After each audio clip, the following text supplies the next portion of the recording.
Hello student, today we discuss on a new topic that is cleavage and implantation.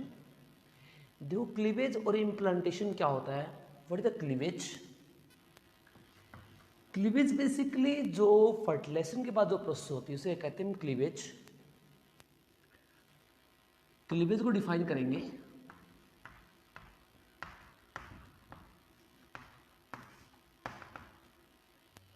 After fertilisation के बाद क्या होता है? Zygote start divide through mitosis. Zygote जो होता है माइटोसिस के थ्रू डिवाइड करना स्टार्ट कर देता है and form a multicellular mass. That process is known as cleavage. Zygote start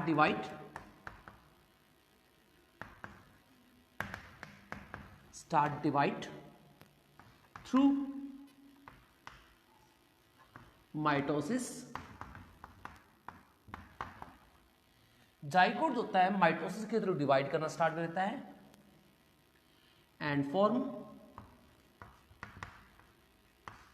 a multi cellular stage. और क्या बनाता है? एक मल्टी सेलुलर स्टेज बनाता है. इस प्रोसेस क्या बोलते हैं? इस प्रोसेस को बोलते हैं क्लीवेज. देखो क्लीवेज और माइटोसिस जनरली एक ही स्टेप होती है, थोड़ा लिटिल डिफरेंस होता है. माइटोसिस में होती है सेल होती है, एक सेल दो सेल में डिवाइड होगी, फिर थोड़ा गैप लेगी, रुकेगी थोड़ा टाइम के लिए, फिर आगे डिवाइड होगी. तो उसमें सेल का जो कंटेंट होता है, सेल साइटोप्लाज्म कंटेंट होता है, वो सेम मेंटेन रहता है. बट क्लीवेज में कंटिन्यूस प्रोसेस होता है, उसमें साइटोप्लाज्म कंटेंट धीरे धीरे रिड्यूस होता जाता है. इसमें ज़्यादातर जो होता है स्टॉपेज फेज नहीं होती, यहाँ पे लगातार सेल डिवाइड होती रहेगी. राइट. तो इसमें देखते हैं डायग्राम के थ्रू समझेंगे इसको, कौन कौन से स्टेज इसमें जनरली आती हैं. आप देखोगे फीमेल का रिप्रोडक्टिव सिस्टम में जब यहाँ पे बना रहा हूँ,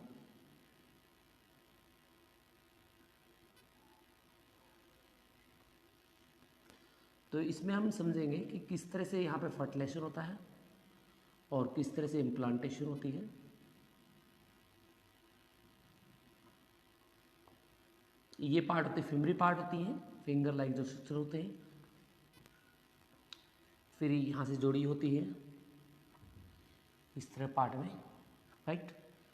तो this part is endometrium wall. ये क्या होती है? एंडोमेट्रियम वॉल होती है. आप देखो कि यहाँ पे दिस द ओवरी, ये ओवरी पार्ट होता है. अब देखिए फर्टिलाइजेशन तो यहाँ पे हुआ फर्टिलाइजेशन, और यहाँ पे मान लीजिए यहाँ पे फर्टिलाइजेशन हुआ. यहाँ पे जस्ट मान लीजिए कि यहाँ पे स्पर्म्स और इसके पीछे फर्टिलाइजेशन हुआ यहाँ पे. तो ये फर्स्ट सेल बनी, दिस दोनों जाइगोट. क्या बोलेंगे इसको? जाइगोट बोलेंगे. ये फर्स्ट जाइगोट बना यहाँ पे. फिर उसके बाद डिवाइड करेगा और फॉर्म टू सेल स्टेज. ये टू सेल की स्टेज बनाएगा. Then it form four cell stage. Four cell stage बनाएगा ये जोना पेलिशूटा से लगातार कंटिन्यू कवर रहेगा. Then form eight cell stage. Eight cell stage. This stage is known as morula. क्या बोलते हैं इसको? जनरली मोरुला कहते हैं. एंड देन ये यहाँ पे आएगा and form a nearly 16 cell stage. 16 cell stage बनाएगा यहाँ पे लाइक दिस.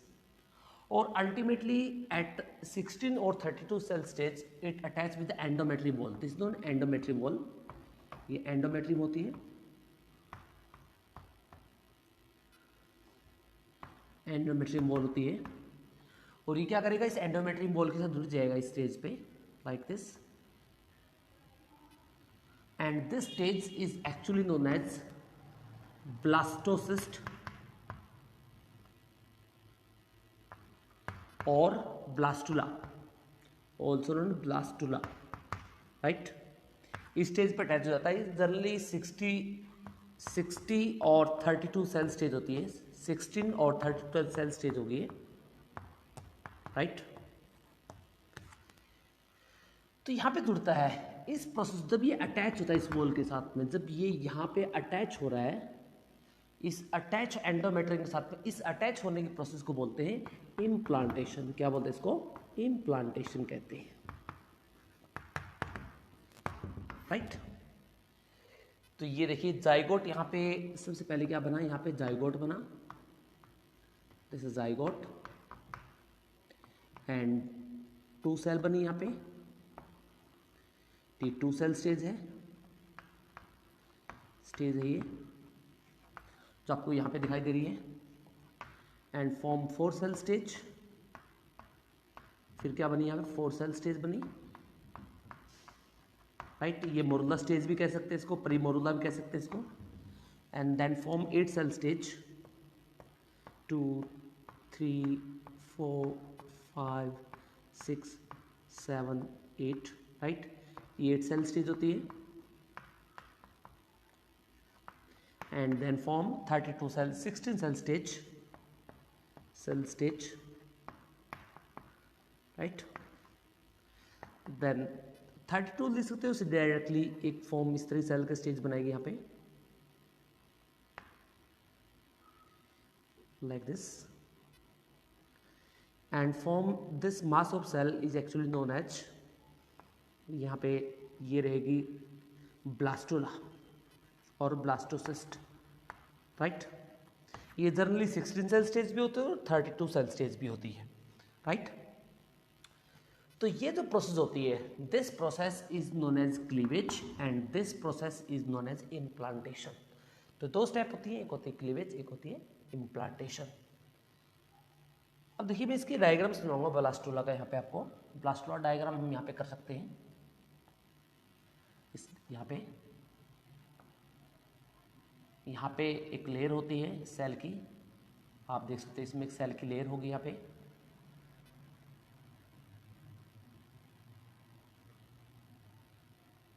फिर इसके अंदर सेल का मास भरा होता है, यहाँ पे सेल का मास भरा होता है, this the cell mass, right. और ये कैविटी होती है, this cavity is known as archenteron cavity. क्या बोलते हैं इसको, आर्केंट्रॉन कैविटी बोलते हैं इसको। और ये स्टेज होती है, दिस इज नोन एज ट्रोपोप्लास्ट।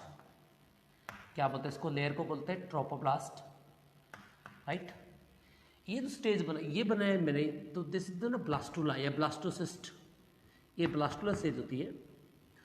और इसी स्टेज से यहाँ पे फीमेल को प्रेगनेंसी कंफर्म होती है कि यहाँ पे ये अटैच हो जाता है, तो ये अटैच हो जाता है, और इसी से फीमेल को प्रेगनेंसी कंफर्म होगी कि सी इज कंसीव्ड, वो प्रेग्नेंट हो चुकी है। और इस स्टेज में नियरली फ्रॉम 7 to 12 डेज इस पूरी प्रोसेस में लगते हैं जनरली, राइट। तो यहाँ पे इम्प्लांटेशन को डिफाइन करेंगे कि इम्प्लांटेशन क्या होता है।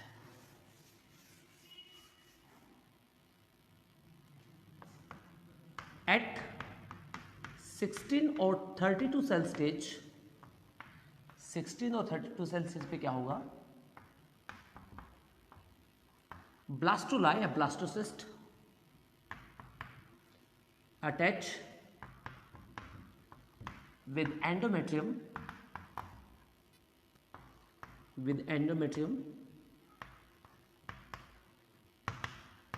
एंडोमेट्रियम वॉल के साथ जुड़ जाएगा, और इसे क्या बोलते हैं, इसे बोलते हैं इम्प्लांटेशन। क्या बोलेंगे इसको, इसे बोलेंगे हम इम्प्लांटेशन,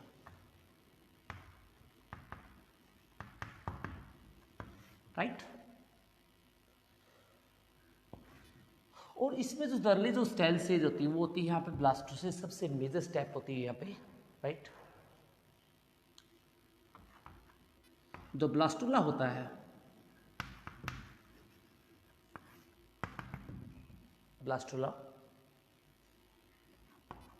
ब्लास्टुला स्टेज ही इम्प्लांट होती है, और ये अटैच होता है, अटैच विद एंडोमेट्रियम,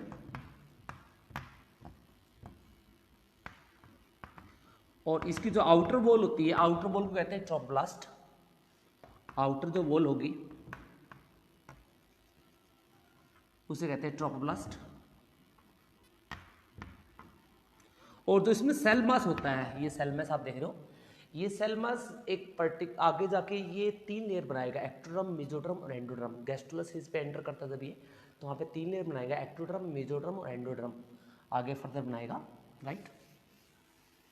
और ये लेयर यहाँ पे प्लेसेंटा को डेवलप होने में भी हेल्पफुल होगी, राइट। तो ये जनरली क्या होती है, जनरली ये 16 और 32 सेल स्टेज होती है, राइट। तो that is about the cleavage and implantation.